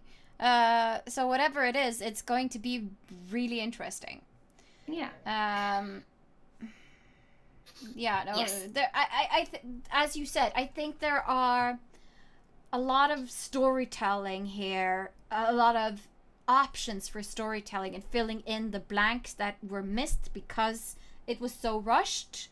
Yes. And I would have hoped that we had gotten some of them explained a bit more. Didn't have to be explained by dialogue or anything, but just a few cutscenes here and there explaining why things are the way they are would have been nice, but I guess that's what the books are going to be for.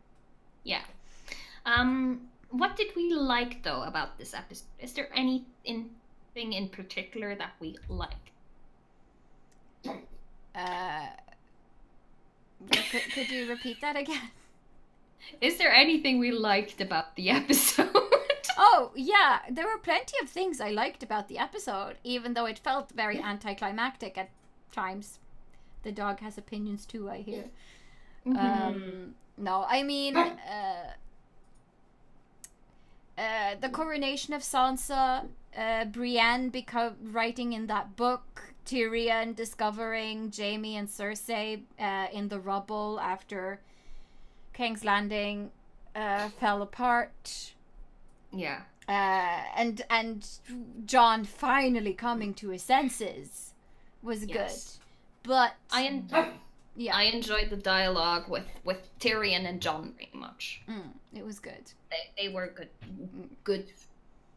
Yeah, they were good. Yeah, I think the entire episode had many good scenes. Yes. Like really good scenes with great acting, very nice visual effects and stuff like that. It's just that I wish it wasn't compromised into one episode. Yeah. It would be better if that episode had its own season. Yeah, almost, yeah. Yeah, At least 3 or 4 episodes would have been cool. But I think it's nice, though, that it's like, it's not nice that it's over, but I think it's cool that we got to know everything, so I didn't have to go around and annoy myself, like, I want to know what happens! Yeah. Now we know! Yeah. No. So I think, like, the scene that gave me the most, like, yes! In this episode was when Tyrion threw away his Hand of the Queen sigil and, like, mic dropped in front of Daenerys and all of her troops. That was really good. Yeah, it was so inspiring, and I thought he was so brave when the way he acted, it made me believe that he was super brave. Yeah. Was there anything? Is there anything we didn't like so much, though? A lot, but the time travel between when Jon killed Dany and the council of all of the lords convened, and just that scene with the council of lords and ladies, I didn't like that. No. It was rushed. It was weird. Like the only way that could have been fixed was if we got to see Jon get, like, rushed by Unsullied and apprehended after killing Dany, like, you know, grab him, boys, he's killed the queen, you know. I needed a transition between the two. Yeah, and at least if we could have seen some, reasoning as why they chose to spare Jon's life. Yeah, because that did not make sense to me at all. And also, how did they... I don't understand how the Unsullied changed their mind so fast by Tyrion giving a speech. I think he was supposed to give a speech that was supposed to give people hope and meaning, but honestly, I think it was really badly written, and it was a good deliverance from the actor. But I just think that the words he used was like, no, it wasn't believable, and it was like blah blah blah blah blah. It should be Bran the Builder, no, Bran the Broken. I was like, I wasn't buying what they were trying to sell. Basically. And why would the Unsullied agree to anything at all? I mean, they didn't have to. They didn't. Wasn't even planning on staying. No. So it was just it was weird. Yeah, it was really weird. John should have been dead. Yes. That's... Yeah. By the logic that everything else and how everything had gone down, that is the only thing that should have happened. Yeah. I agree in the way that everything ended. It's just that the way there didn't really make much sense. No, it didn't.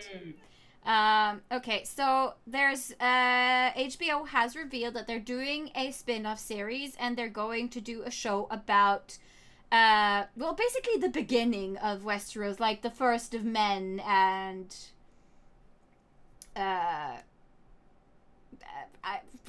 do we have any thoughts, expectations about this? Well, it isn't really. It's been out for a while. Yeah. They're gonna film it this summer, so it's gonna come out next year. Yeah, I just hope they get other writers on it. Yes, it's other writers. Yeah, because D&D, as they are so lovingly referred to, will be working with Disney on some new Star Wars stuff. So they will no longer be involved. That's one of the reasons why this season was so rushed, because they had to end it. Yeah, it was a dumb decision. And we can talk a little bit about that too. Because... I mean, that it's been talked about that this is the reason why this season was so short, why there weren't 2 more seasons, was because David Benioff and D.B. Weiss got offered a contract by Disney, which they wanted to take, and they said that, hey, we can do the end of Game of Thrones in 1 season, in 6 episodes, no problem.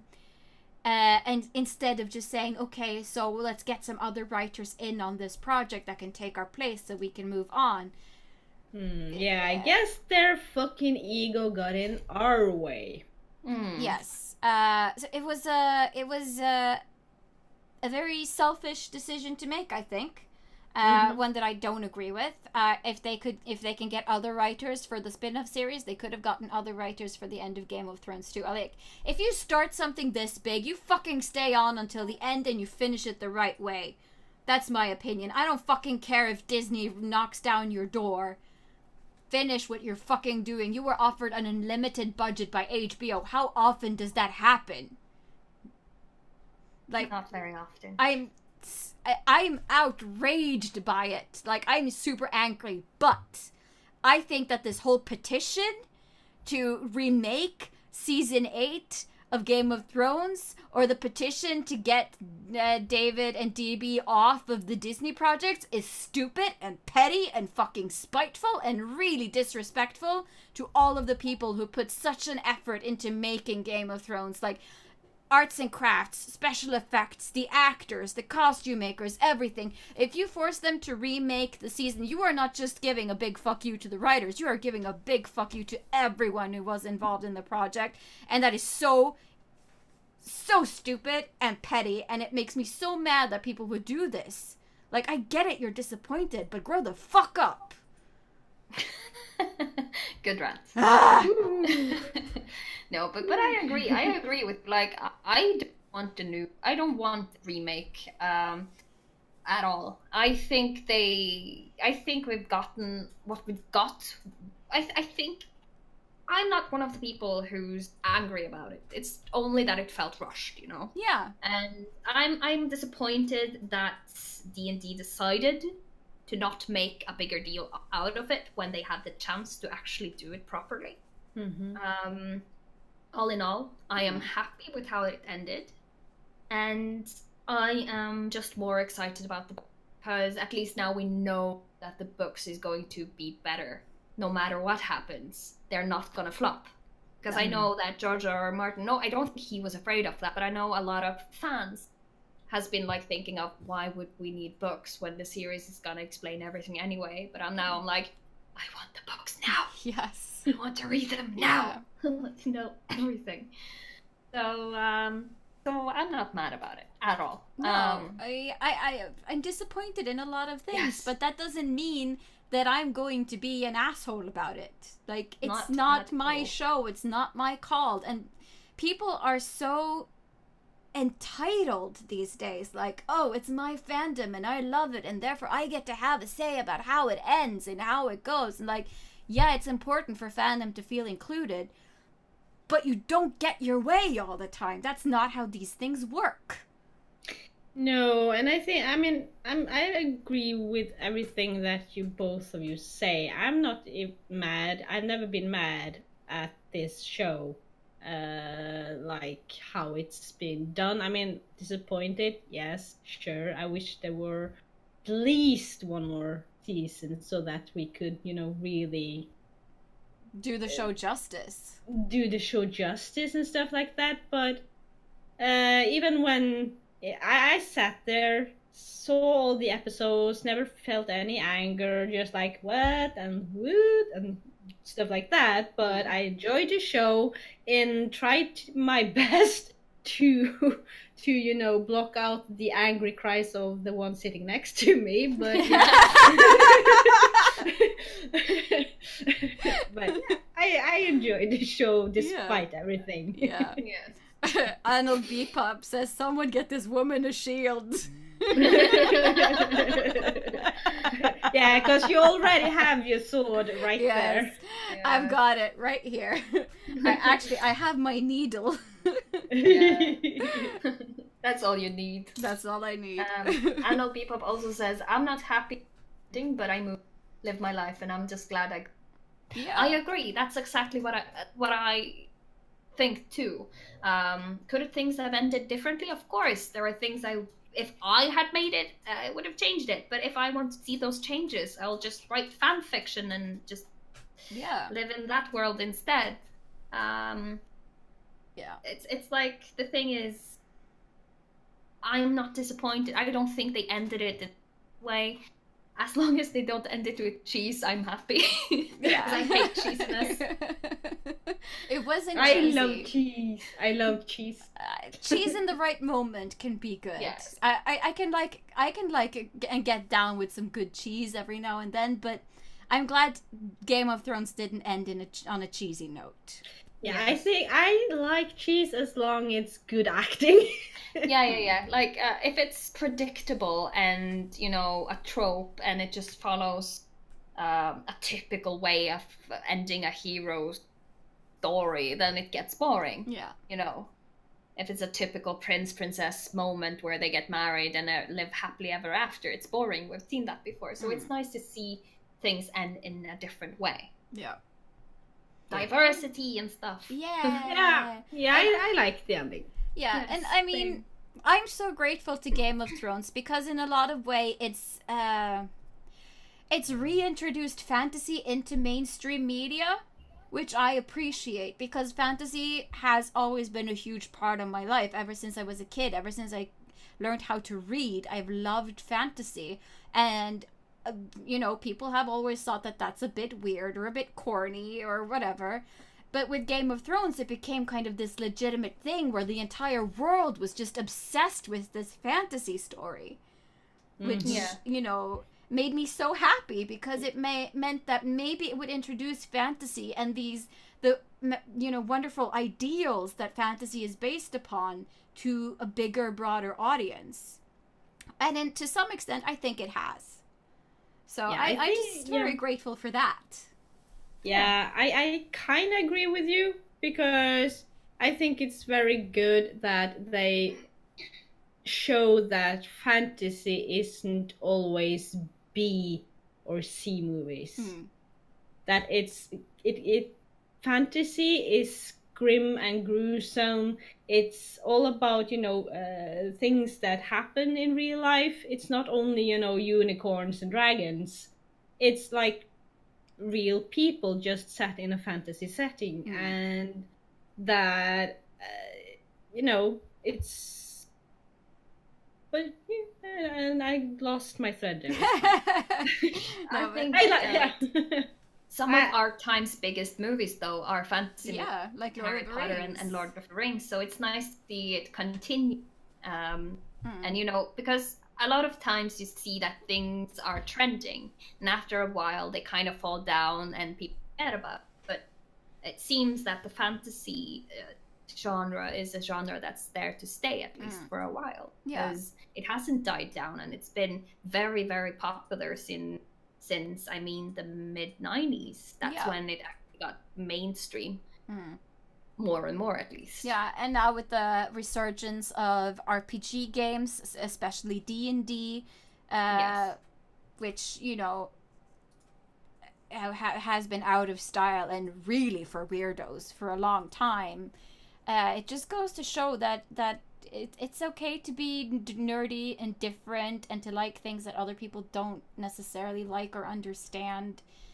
Or that maybe all these things have been misunderstood for so long and looked upon with, you know, in a negative way just because of outdated perceptions of what things are or aren't. Yeah. So I really appreciate that it's cool to be a nerd still. Yeah. It's cool to be different. It's be yourself. Yeah. It's always been cool to be a nerd. It's just now everyone can see why. Yeah. Very true. Yeah. It's a good choice of words. Yeah. I'm gonna end with one last question that is Game of Thrones related. Do you guys think that when the books come out, will they end the same way as the series did? No. Yes and no. Some things will probably be somewhat the same and other things won't. Like George R. R. Martin has said so much himself. Like, for the main characters, things will be somewhat the same, but for the minor characters, things will be wildly different. Yes, yeah.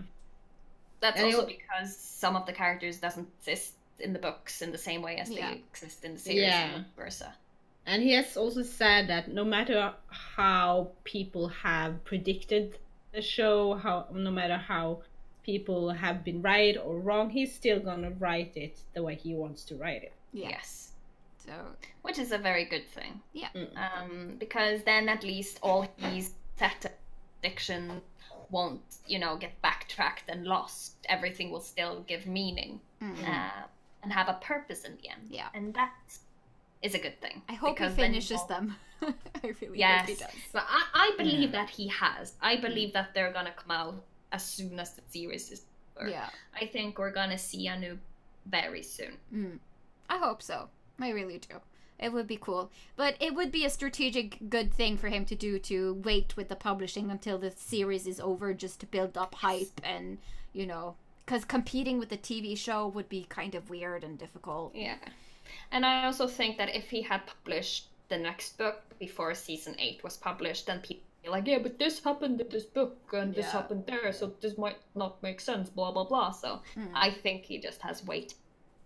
Yeah, I think it's better for both the series and the books that they don't come out at the same time. Yeah. And for all we know, he might have a contract with them too that he's out to push and blah. So we don't know. No. What we do know is that we're looking forward to them.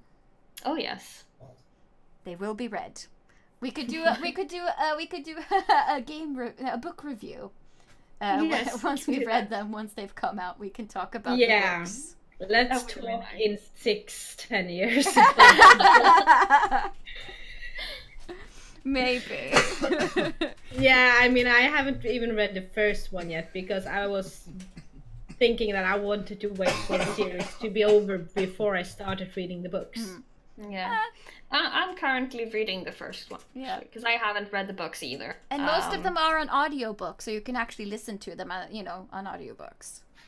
That doesn't work for me because then my brain will just go into another kind of mode and I'll be like, oh shit, what am I doing? So it doesn't work.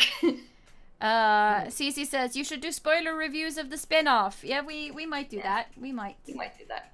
We might just wait until the title is Game of Spoilers. Yeah. Something else of spoilers. Yeah.